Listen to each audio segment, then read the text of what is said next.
Hello friends, అందరూ ఎలా ఉన్నారు? బాగున్నారా? Another get ready with me చూసేయండి. ఈ రోజు మా 10th వెడ్డింగ్ యానివర్సరీ. ఇప్పుడైతే మేము గుడికైతే వెళ్తున్నాము. ఫేస్ కి అయితే జస్ట్ లైట్ గా మాయిశ్చరైజర్ అలాగే ఫౌండేషన్ కొద్దిగా రాసేసుకున్నాను. ఇంకా తర్వాత మా బాబు వచ్చేసి ఇక్కడ స్టిక్కర్ పెట్టేస్తున్నాడు.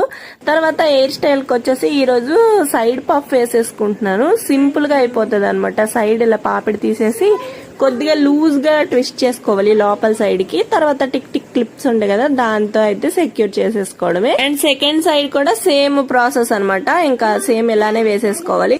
ఇంకా వెళ్తుంది గుడికి కాబట్టి జుట్టు మొత్తం విరబోయకూడదు కదా, అందుకే ఒక చిన్న క్లిప్ అయితే పెట్టేసుకున్నా. తర్వాత సింధూరం బొట్టు కూడా పెట్టేసుకున్నాను. ఈ రోజు ఇయర్ రింగ్స్ వచ్చేసి ఈ పెద్ద ఇయర్ రింగ్స్ అయితే ట్రై చేస్తున్నా. బాగుండవేమో అనుకున్నా, బట్ పెట్టాక అర్థమైంది బానే అనిపించాయి. గాజుల విషయంలో గోల్డ్ కలర్ వేసుకుందాము అనుకున్నాను. ఎలాగో మొత్తం పచ్చగా ఉన్నాయి కదా, ఇంక ఈ బ్యాంగిల్స్ ఏం తప్పు చేసాయి అని చెప్పేసి ఇంకా బ్యాంగిల్స్ కూడా పచ్చవే వేసేసుకున్నా, అటు ఇటు గోల్డ్ కలర్ వేసేసి. ఇంకా తర్వాత ఇంకో చేతికి వాచ్ అయితే పెట్టేసా. టైం ఎంత అయిందని మాత్రం అడగండి, ఎందుకంటే అందులో బ్యాటరీ లేదు.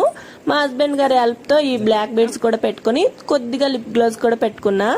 ఇంక ఈ రోజు మా గార్డెన్ లో కొంచెం పూలు పూసాయి. ఇంకా మాల అయితే పెట్టేసా చిన్నది అంతే. ఇంక ఇప్పుడైతే టెంపుల్ కి అయితే వెళ్ళిపోతున్నాం. మీరు మాత్రం అలా వెళ్ళిపోకుండా ప్లీజ్ ఒక లైక్ చేసేయండి. ఇంకా ఇలాంటి వీడియోస్ కావాలంటే మన ఛానల్ పైన కన్నేసి ఉంచండి. Thank you for watching. Bye friends.